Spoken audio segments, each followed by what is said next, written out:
approaching my 11th birthday. You don't need to take shoes and socks off. I'll be 90 in September. So, what I saw, I will try and tell you, and as the guy on the farm has said, we know a lot because we've seen a lot. So I hope I can do that for you. This is Norfolk, where Ron and Carol live amongst other people. This is the eastern part of England, okay?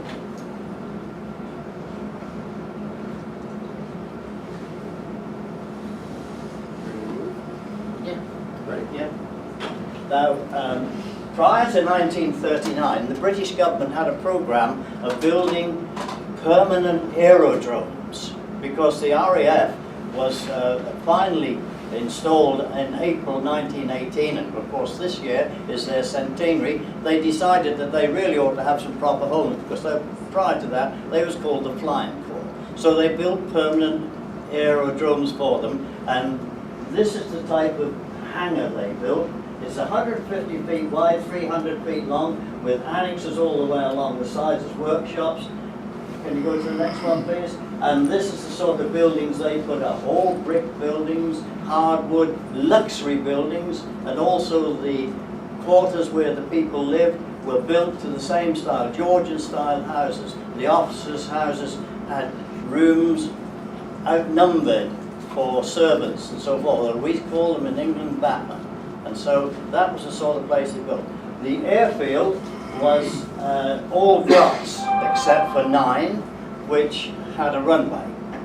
And the drawings for these particular aerodromes were used for every one. There was over 30 of them built, and they used the same drawings, type C, type design drawing C, and that was how they built them. So when you went to an RAF station, you go to the main gate, the guard room was on your left, the station headquarters was on the right, and every other building fitted into that slot. Thank you. And of course, this is the sort of aircraft we was using at that time. The airfield was of grass, and it was mown just like your fairways on the golf courses. You can carry on. And this is a Blenheim. I don't know if anybody have ever seen one of these. Okay. Next one, please. And of course, we got the Hawker Hurricane, which doesn't get a lot of publicity. The Spitfire gets it all, but this guy was numerous in the Battle of Britain. In actual fact, he did more flying, and there was more Hurricanes than there was Spitfires in the Battle of Britain. And of course, here is our treasure. They tease me at the museum that I tell everybody about what's Spitfire. Okay. Now, this is the radio that we had in our house. The little village, 600 people, no power, no running water, so we had to have a battery-operated radio. We had an accumulator, which was a 2-volt lead-acid battery with a 120-volt dry battery for the power. We had an antenna that went up out the window and out into the backyard, and we could then get a radio program. So that was how we listened to. Now, I hope we can play the announcement of war. Will it play? Perhaps not. Yes, it might.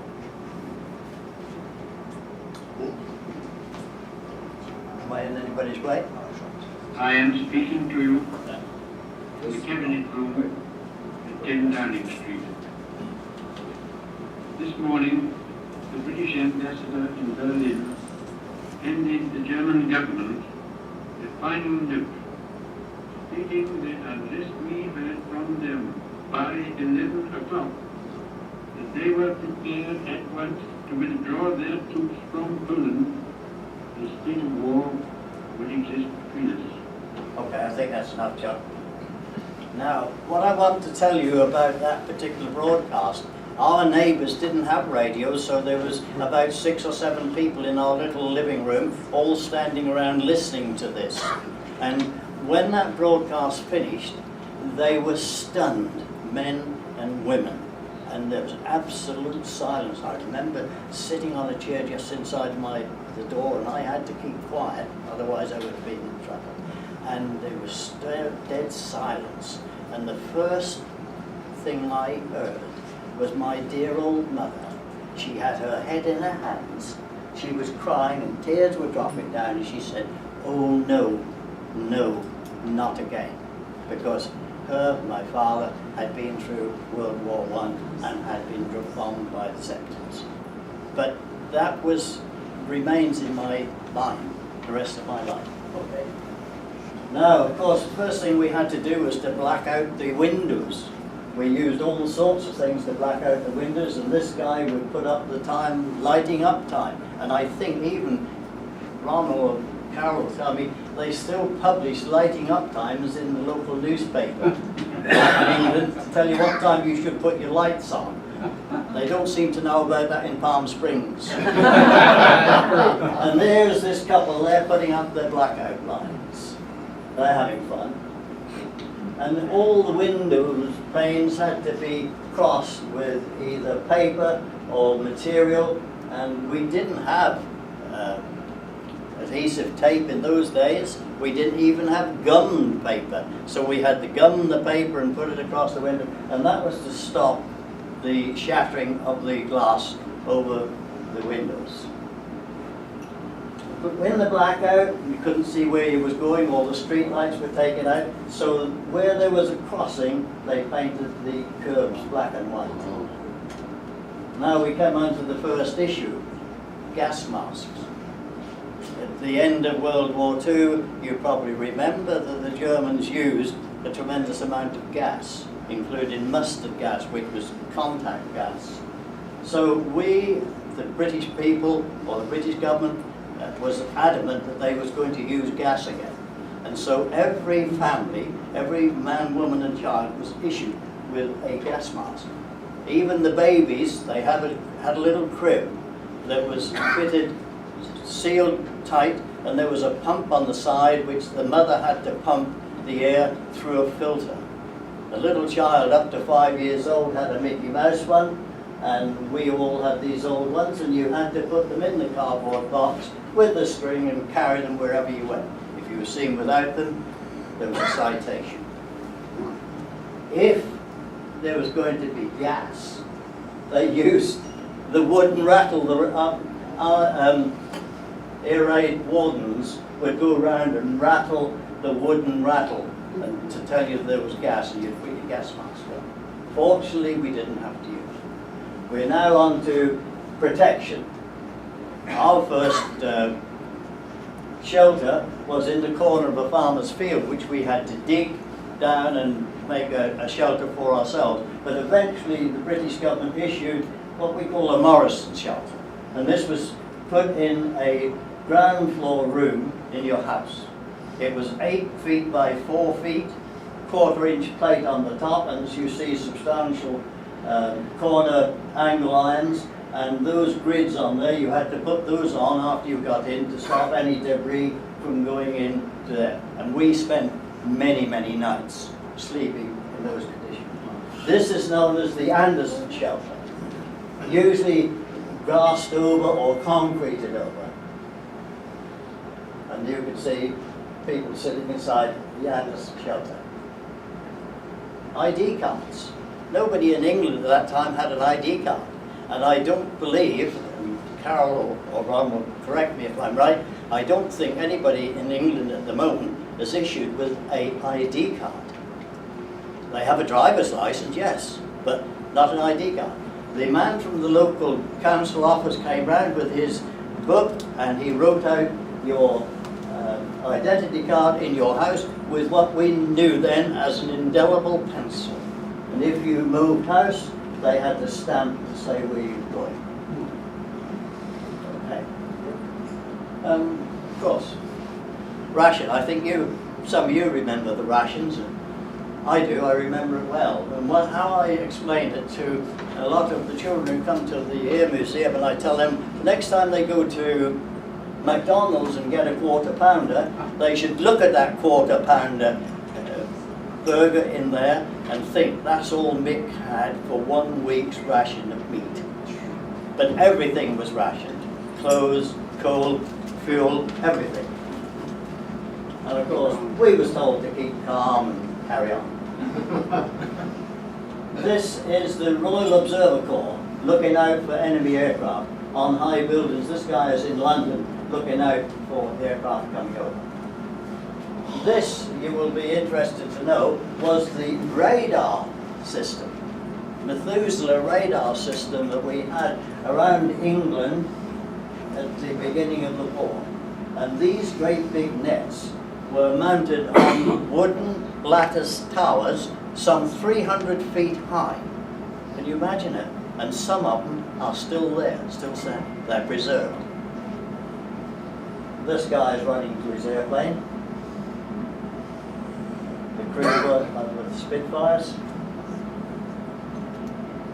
All the road signs giving directions to different towns and villages, say where the church was or where the pub was or whichever direction you wanted to go. We had to take them all down because they thought the Germans would be able to find different places. They didn't think about them having maps that they could find. But they took them down. Use next one. There he is, he's carrying London. And there they are all stacked up, like the road signs. Okay, and this is, of course, the start of the Pied Piper, the evacuation of children from the major cities out to the country. Some went abroad, some came to America, some came to Canada, but this was the start of it. And there they are, going along with little tags on, little kids. Can you imagine it? A mother taking her little kids and giving it to a stranger, put it on a train and going miles away from home and not going home for ages. Now we come on to Dunkirk. I've been forestalled because most people have seen the Dunkirk movie, so we won't spend too much time on this. But what I want to say about it is that although we see these pictures, and they're quite true, and what I saw of Dunkirk, yes, it was quite true. What I felt was missing from that was a storyline going through it. But what I saw was the people coming home to our towns and villages in just what they stood up in as they'd come across the channel. They'd left everything behind. They left all the ammunition and guns and everything on the beaches of Dunkirk, and they'd come home with nothing, and they was bedraggled. One young man who we knew was walking past our house, and we saw him. We said, "What are you doing?" "Oh," he said, "I've just come back from Dunkirk." "Come inside." Mother put the kettle on, made him a cup of tea and fed him, because all they'd had when they got off the boats was bread and jam, which was a standard wartime food. Thank you. Continue with those, please. There they are. You've all seen this, of course, in the movie Dunkirk. Just carry on with it, please, Chuck. Oh dear, now we come to the Women's Land Army. Now, we've got some veterans here who was across in England during World War II, and I can tell you where there was a bunch of Land Army girls working on a farm, it was like a little honeypot to the American bees. Yeah, that was good fun. But they worked hard. You can see they were working in the fields. And then we come to the Battle of Britain again. I think it's been well documented. I don't need to go into great details about it. And of course we've now always seen the darkest hour. And that has portrayed a lot of what happened here. The scramble, and that lovely aeroplane again. As I tell the people in the museum, that's the best aeroplane in the museum. And they said, "Oh no, B-51. I said, "B-51? Yeah, B-51 is better." "Oh," I said, "that's the one that we made work, isn't it?" And we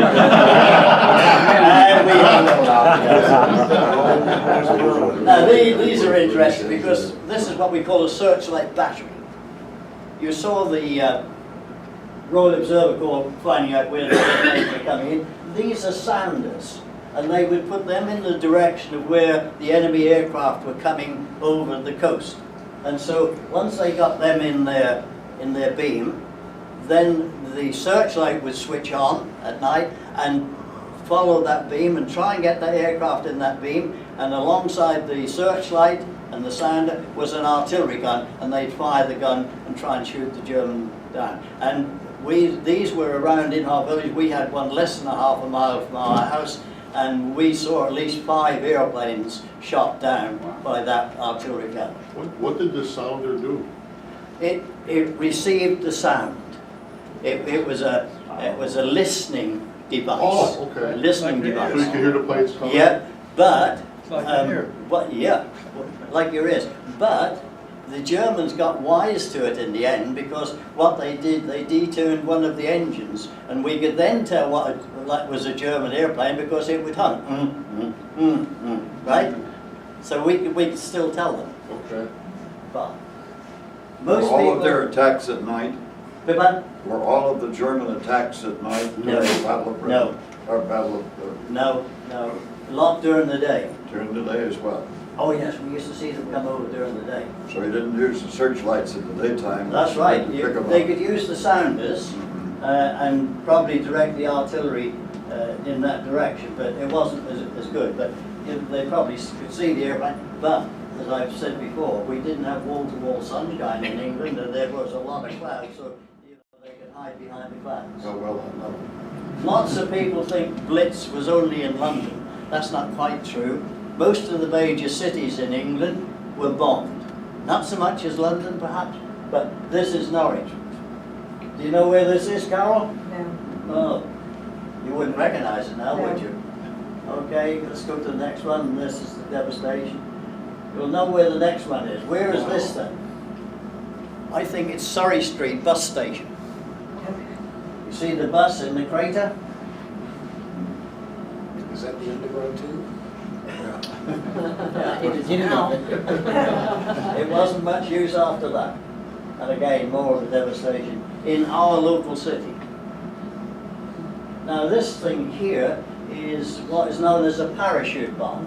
You can measure the length of it by the people standing by it. These were known as a parachute bomb, and they came down from an enemy aircraft on 3 huge nylon parachutes. The idea was that they would float down and then they would explode at something like 30 feet above the ground and spread the explosion all over and destroy all the factories and so forth. One of these little things landed in our village, and me as the little boy, before I started work, went to the dairy to get the milk in the morning. And when I got to the dairy, the lady said to me, "Did you come via the lily pits this morning?" And I said, "Yes, I did." She said, "Now, Tommy, you mustn't go back that way. There's a big bomb on the field there, and the policeman is there. You mustn't go back that way because it might explode. You've got to go all the way around." Which way did I go? I wanted to see those big parachutes. I did. And they had to dispose of that, but our house was within a quarter of a mile of that, and we were evacuated for about 5 days whilst they disposed of it. Now we come to the start of the airfield construction, 1942. And this is Wendling, Station 118, and we was alarmed that all this huge construction equipment came into our village. You know, there was little farms and hedges and fields and lovely meadows and cows in the field and so forth. And suddenly all this stuff came in, and they started digging out for the runways and the buildings and so forth. And this is what they built. This is actually Wendling. You've got 3 runways, 6,000 feet, the long one, 4,200 the other one.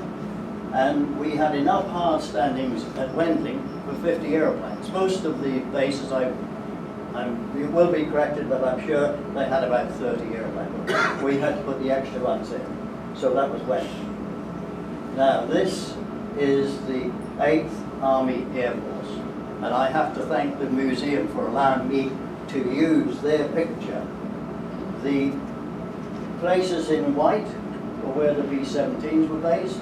Those in gold where the B-24s were based. Now, in 1942, the British government surveyors came out and they commandeered something about 150, 200 acres of ground to build all these airfields. Now this was a good food production area, which, and we'd already been at war 15, 18 months, and we were hungry, and they started taking all this land away from us. There was animosity between the British people and the British government, I can tell you, for taking all this land. But build them, they had to. Can we go back a bit, please? These places were built, I think there's 41 of them, and you can see how close they are to each other. I worked on that one there, which is Wembley. Thorpe Abbott's up here somewhere, near Norwich. So they used to go into Norwich Hercules and dance with the girls. These aircraft, the B-17s used to go off, and then the B-24s, and they had to climb out to something like 20, 25,000 feet. These guys here who flew them will tell you better than I do how far they went. But to get up there, they had to have a pattern to get up there because they had no radar in those days. And the next slide will show you, these are the patterns that they used to climb out. As you know, when aircraft come in now, they have a holding pattern to get down. These guys had to use this to get up there. And sometimes the cloud base would probably be 15, 20,000 feet. So, you know, unfortunately, they were, on occasions, some mid-air collisions. They're all right, they was 10 miles apart, some of these bases, but these airplanes were flying 180, 200 miles an hour approximately. There wasn't a lot of room in the skies. And once they got up there, they would circle around for an hour and a half, and you would see 4, 5, 6, 7, 800 of them in formation, and suddenly all the throttles would go forward, and would see with my own eyes, off they go to Germany. These are the Crusaders. 392nd bomb. There we are, letter D for us. Hope you guys didn't see them when you were coming back or chase them. The letter D. This is a picture of the Ford factory. And I understand, I will be corrected, I understand there was a B-24 coming out of that factory every 75 minutes. 59. 59, look, oh, it's even better. I got 75. But there you are. I mean, isn't it magnificent? Could we do that today? Amazing, isn't it? Thank you. This is now what was the operations building. I show this because on the 5th of June 1944, the electrician and myself were detailed to go to this building to put some socket outlets in for some new equipment they had. We went in the morning early, we got started work, we got the job finished by 6 o'clock at night, and we packed all our tools and everything up. We said to the duty officer, right, we're on our way. He said, oh no. What? Oh no. I said, the job was finished. Plug it in. Yes, he said, but you've seen the detail board.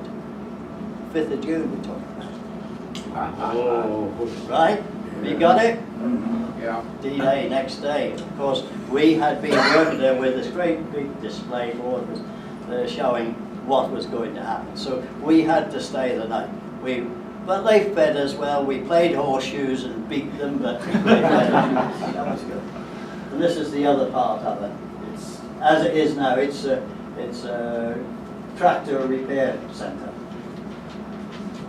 This is how close the billets were to some of the houses, where they packed all these accommodation blocks in around the places. And you see the guys doing the laundry there.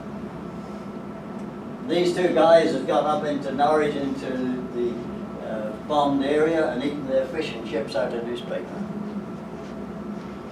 And this is getting shaved before they were going on the missions or after they come back.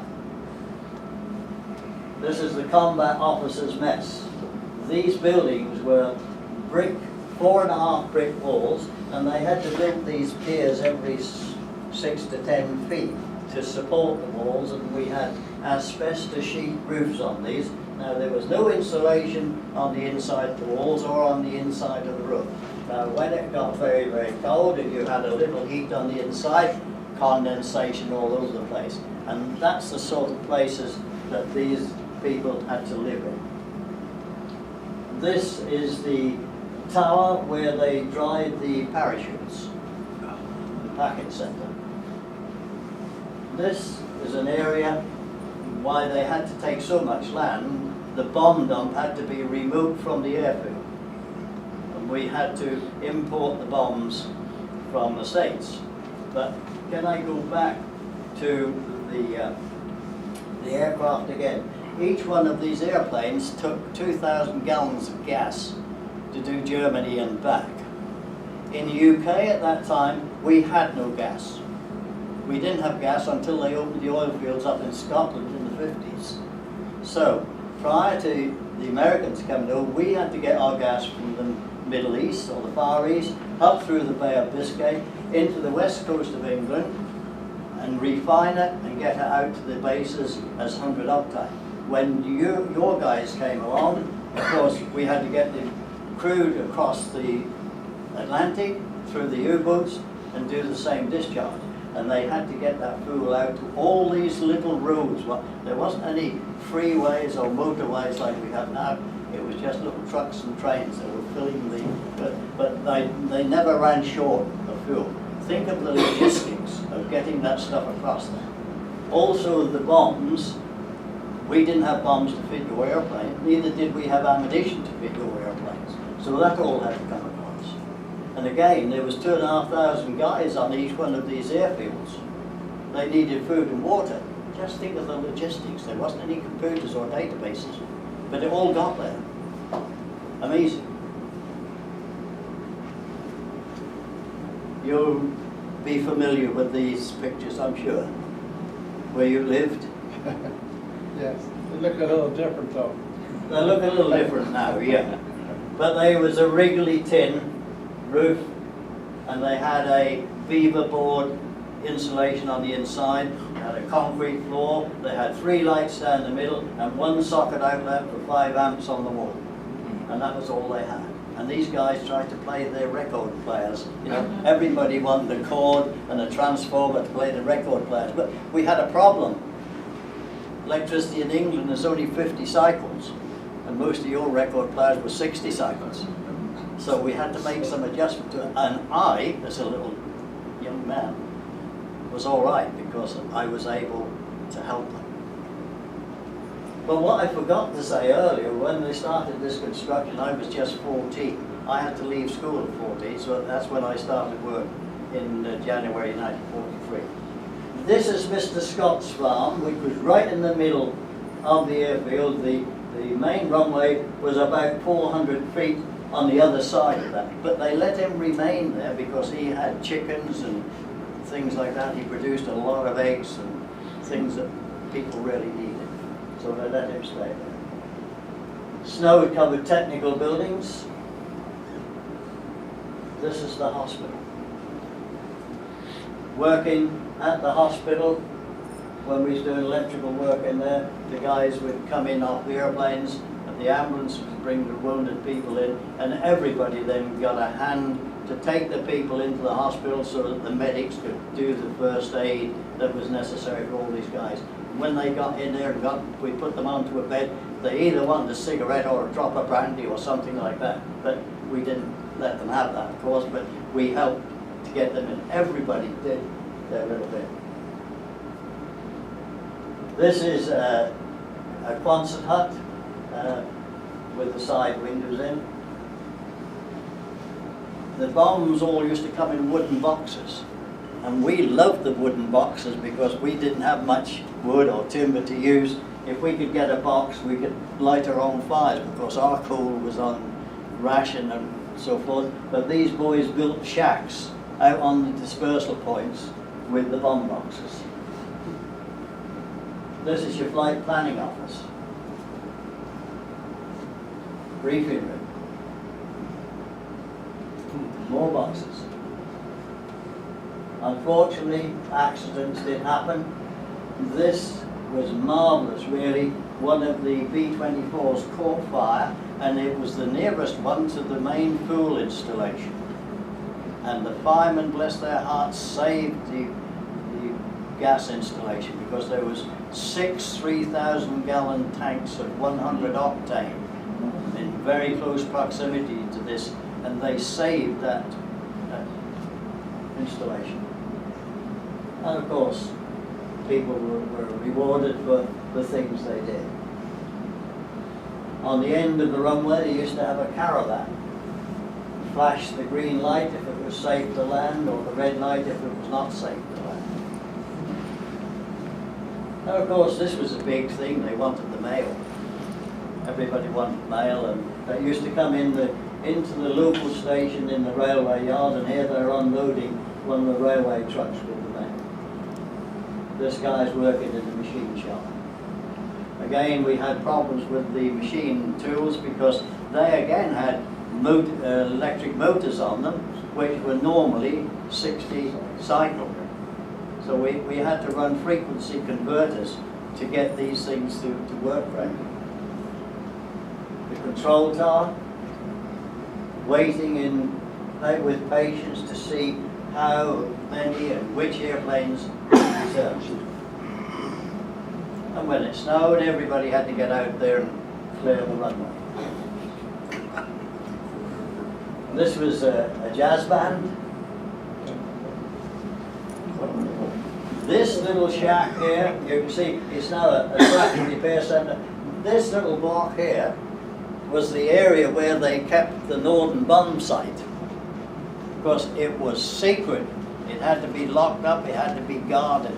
And every time they took it out of the store, the MPs used to come along with their Jeep, with the navigator, pick up the Norden bomb site and drive it out to the airplane. It was so secure. Norden bomb site. This man-made hill was what they used to use for testing the guns, the rear turret guns, the top turret guns, to fire them into this bank to test them out. And there we have a jolly good guys.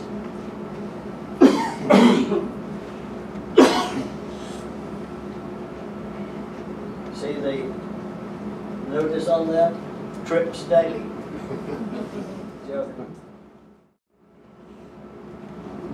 Now we come into the V1s.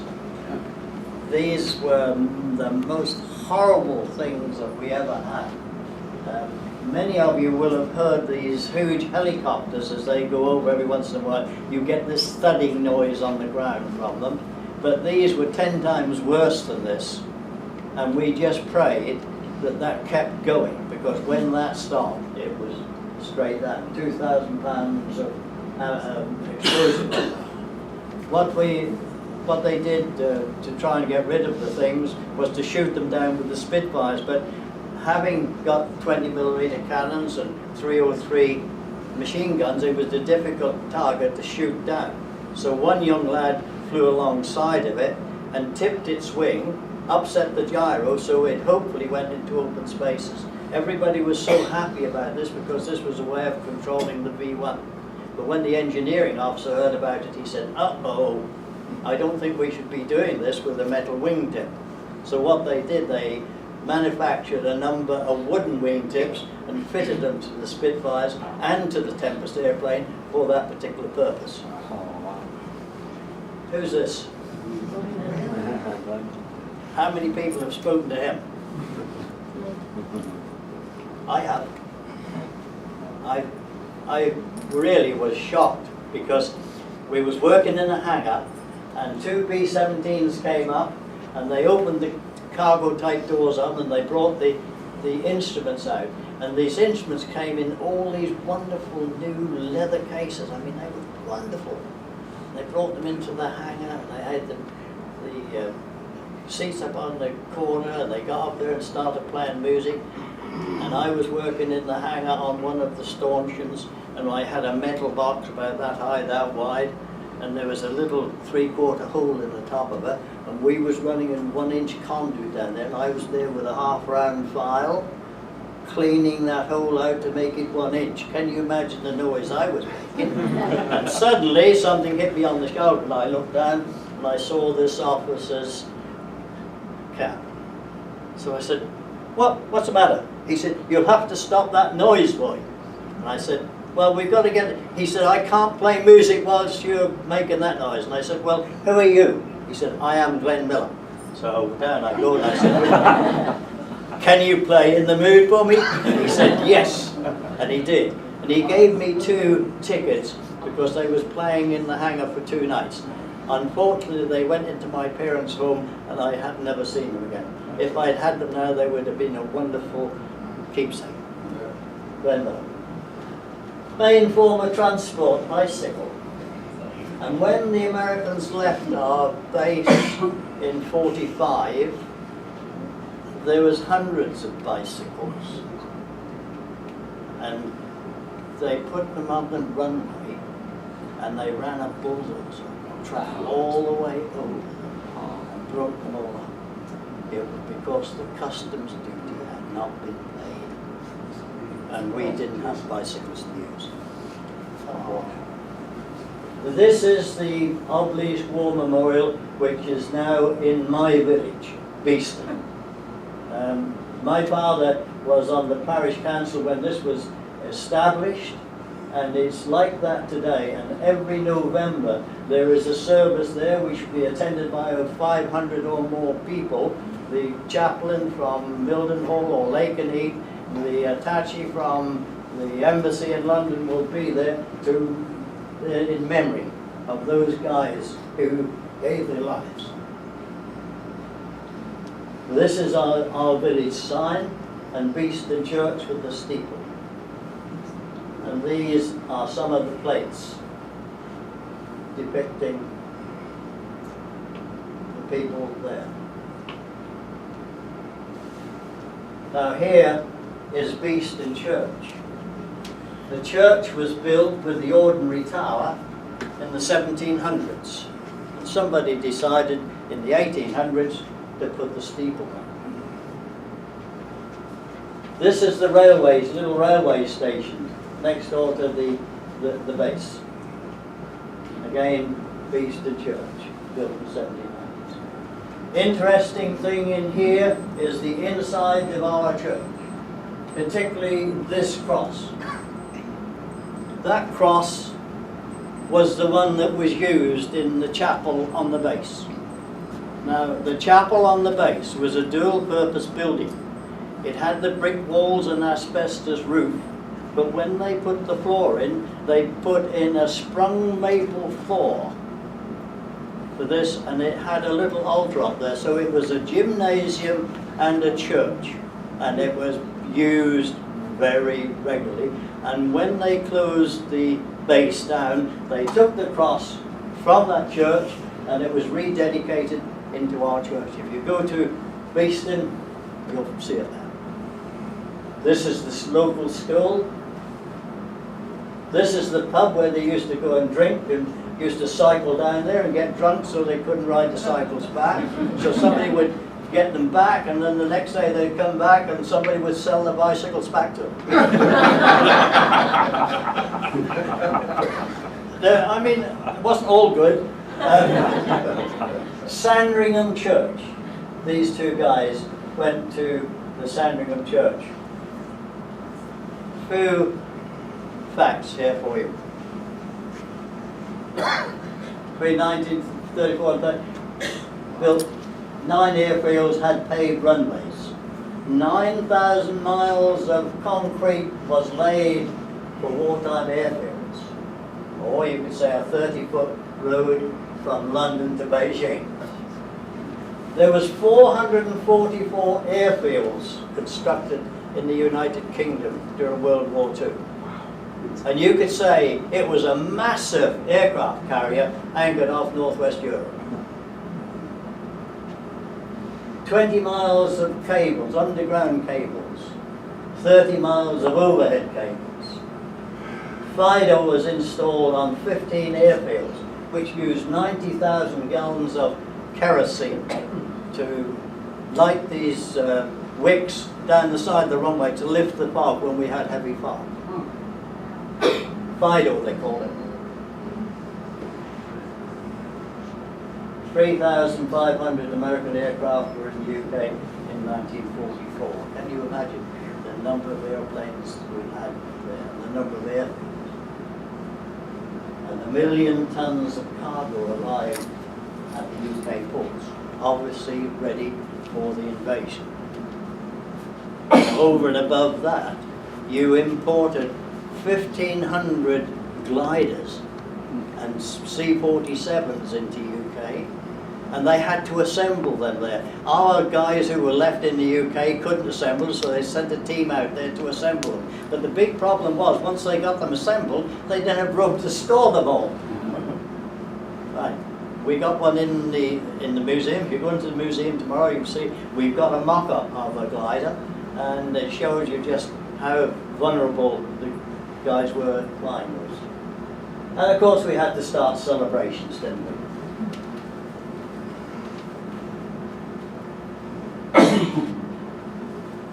She's happy. And there he is himself, the darkest of all now. There we go. And this is at the Senate House in London. And they're in the truck enjoying themselves. Now, I think we can play this. This is the video that I was telling you about earlier.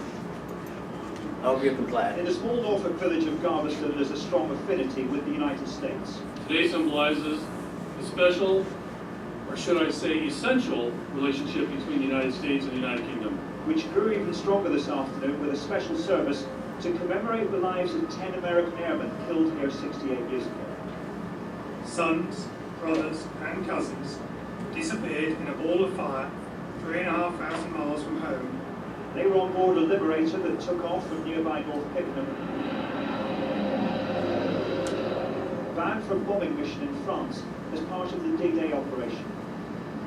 Within minutes, the plane was forced to swerve to avoid another aircraft. It stalled and came down on an empty cottage in Galveston. There were no survivors. Exploding bombs also killed 2 American firemen tackled the blaze.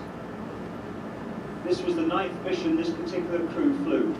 They were part of the 492 bomb group whose casualties were so heavy it was disbanded shortly after the tragedy at Galveston. Relatives of one of the airmen who died had flown over from the States for today's ceremony. Paul de Bruler was a gunner on that fateful flight, and it's thought he took the photograph of the group.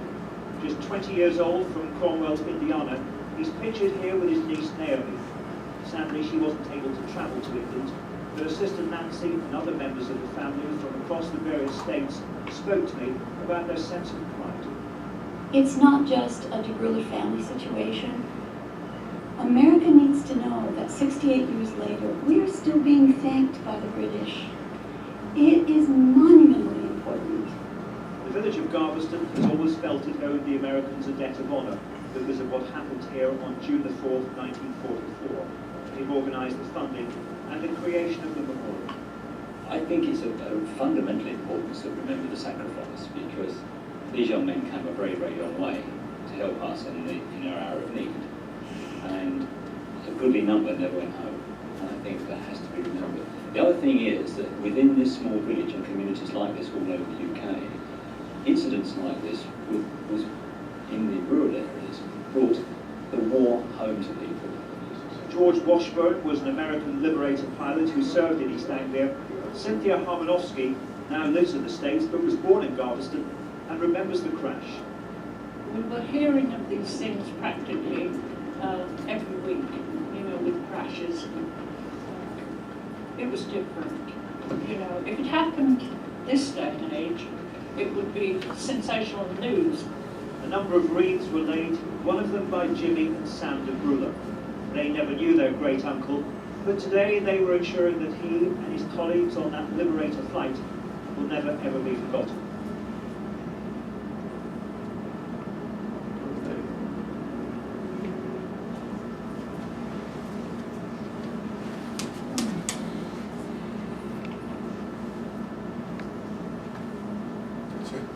Ladies and gentlemen, I will.